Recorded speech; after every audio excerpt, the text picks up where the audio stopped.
Sin duda, los tiburones tienen una gran importancia para las culturas polinésicas. Su relevancia, de hecho, la hemos conocido a través de petroglifos, canciones y varias historias.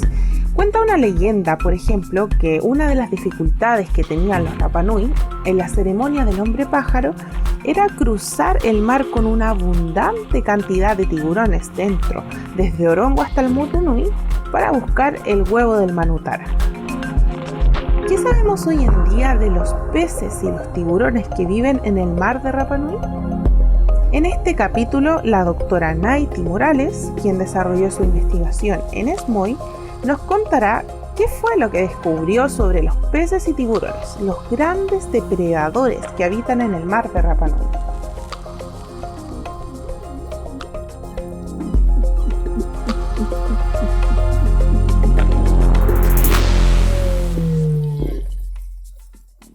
Bienvenida al podcast, Naiti, ¿cómo estás?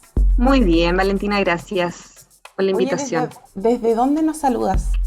Bueno, en este momento me encuentro en Mozambique, por razones familiares me vine para acá y llevo aquí ya un ratito, unos 2 años. Súper.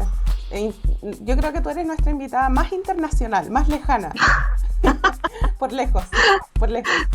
Estás a mucho de Chile. Pero estamos muy cerca, ¿cierto? Como en términos de conocimiento, Naiti, que ya nos vas a compartir, ¿cierto? Algunas cosillas interesantes sobre los peces y tiburones de Rapa Nui, como adelantábamos. ¿Por qué te interesó este tema en general? A ver, yo mi tesis de doctorado, en realidad la enfoqué a tiburones, en general a grandes peces, a los que se denominan depredadores topes, ¿no? Me pareció muy interesante desarrollar esta investigación en Isla de Pascua y en Salas y Gómez, porque en realidad la mayoría del conocimiento que existía sobre los peces eran para especies más costeras, que tenían una mayor interacción con la pesca, ¿no? Pero yo sentía que había un gran déficit entonces en estos grandes peces que están presentes en la isla, pero no estaban bien representados en términos de estudio. Lo que me llamó más la atención en realidad fue que vi un documental que lo hicieron Nat Geo con Oceana, y ahí hablan un poco entonces en el pasado había mucho tiburón, pero que ya no estaban, básicamente, que las investigaciones que se habían hecho ya no se encontraban tiburones.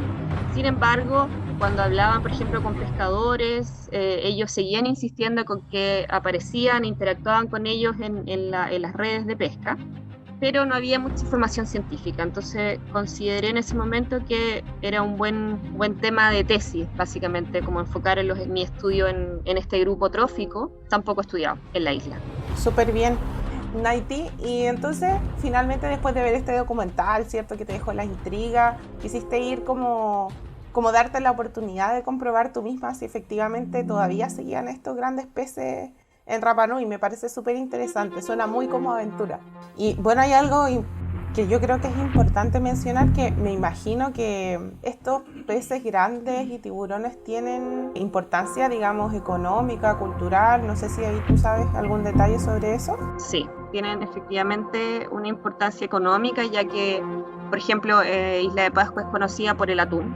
En época de verano también aparece mucho pez de espada, maji-maji.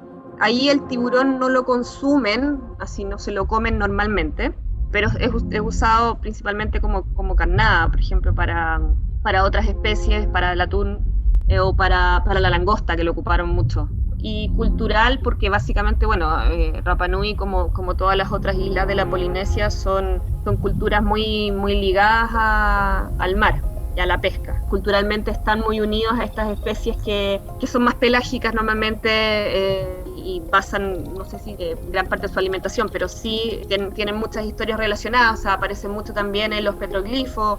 Hay muchas figuras de atunes, de tiburones, hay algunas en la isla. En términos de protección, por ejemplo, veían ciertas especies como símbolo de protección hacia su pueblo, otras eran amenaza, se rendían homenajes a ciertas especies, etc.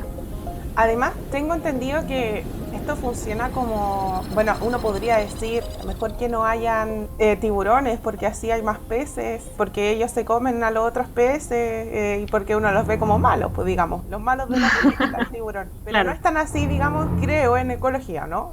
No, justamente es como todo lo contrario. Se dice que aquellos ecosistemas que tienen una alta diversidad de tiburones, ecosistemas de arrecife especialmente, son catalogados como ecosistemas sanos. Si tú te encuentras con un sistema que tiene una alta cantidad de tiburones, entonces te da un indicio de que el ecosistema es lo suficientemente fuerte, lo suficientemente estable y robusto para mantener una gran población de tiburones.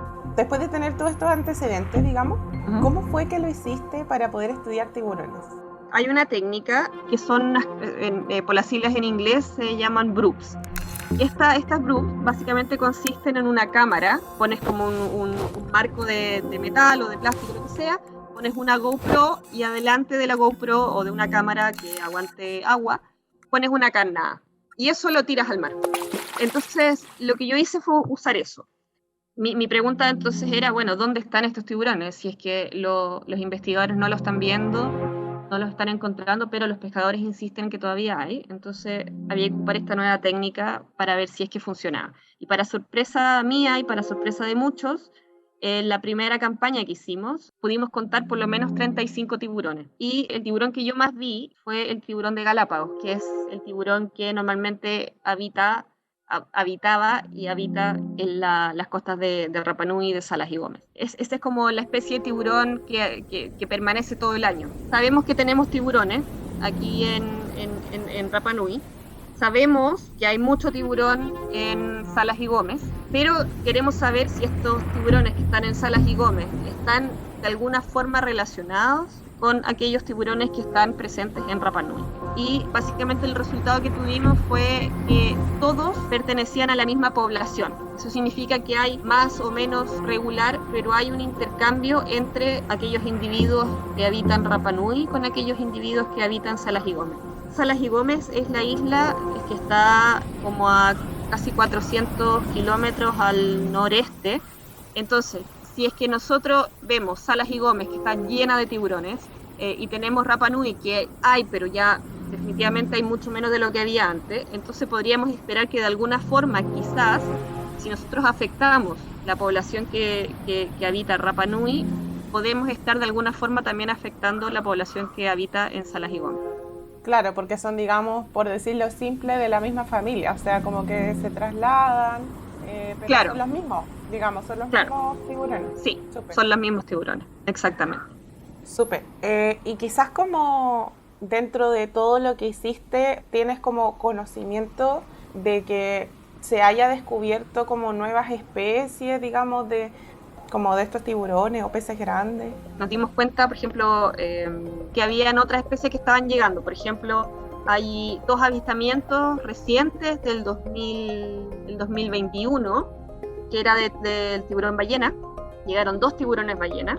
El primero llegó en enero y después en febrero hubo un nuevo avistamiento, que inicialmente pensamos que era el mismo, y bueno, eran dos juveniles, y que también, el segundo también estuvo ahí dando vueltas como una semana y después desapareció.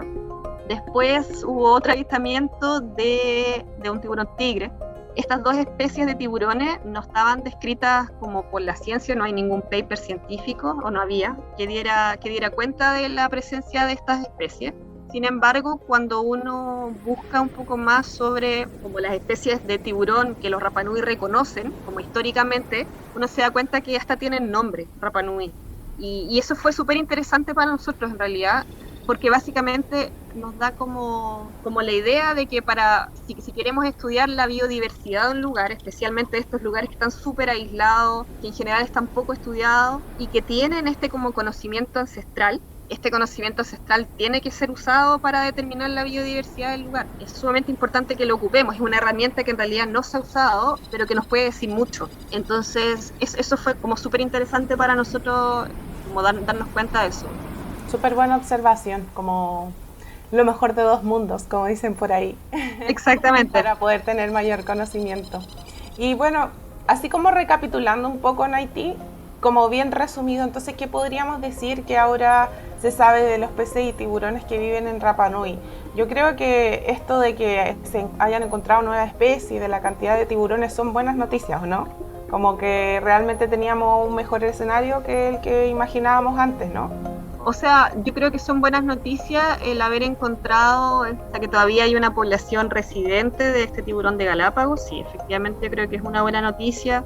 Ahora, estas nuevas especies, si es que son especies que han ido históricamente, que han aparecido cada 2-3 años, en el caso de estos dos tiburones, por ejemplo, el tiburón tigre, el tiburón de ballena, el tiburón ballena, también uno esperaría o diría que son buenas noticias porque se mantiene, ¿no? Como un ritmo. Ahora, yo creo que de igual forma es preocupante que haya tan poco tiburón en Pascua. Yo creo que no es una buena señal. Y personalmente creo que entonces muchos de los esfuerzos de conservación y de manejo deberían ir un poquito más enfocados a la protección de estas especies, un poco por el rol ecológico que tienen, que cumplen. Claro, porque efectivamente, como nos explicabas en un inicio, estos depredadores topes son bien importantes en cuanto a cómo funcionan todas las especies que los rodean, digamos. Muchas gracias, Maití, por compartirnos tu experiencia, todas estas pequeñas aventuras que uno siempre se imagina en el mar.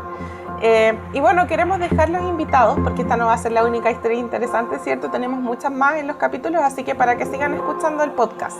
Yo les quería agradecer a ustedes por la invitación y por en realidad generar estas instancias para que uno como científico en realidad pueda contarle a toda la gente qué es lo que estamos haciendo, porque uno tiende como a escribir, a enfocarse en escribir publicaciones, ¿no? Que leen otros científicos, pero que en realidad la gente de Chile o que está en Rapa Nui muchas veces no se entera, y creo que una buena forma de empoderarse y de enamorarse de lo que tenemos es conociendo.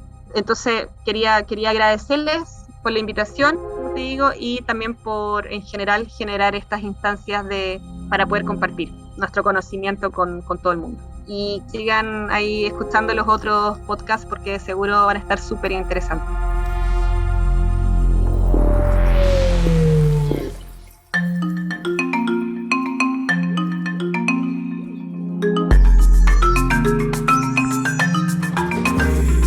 Sonidos Oceánicos, Relatos del Patrimonio Natural Insular es un proyecto financiado por el programa Ciencia Pública del Ministerio de Ciencia, Tecnología, Conocimiento e Innovación y ejecutado por el Centro Científico SMOI de la Universidad Católica del Norte.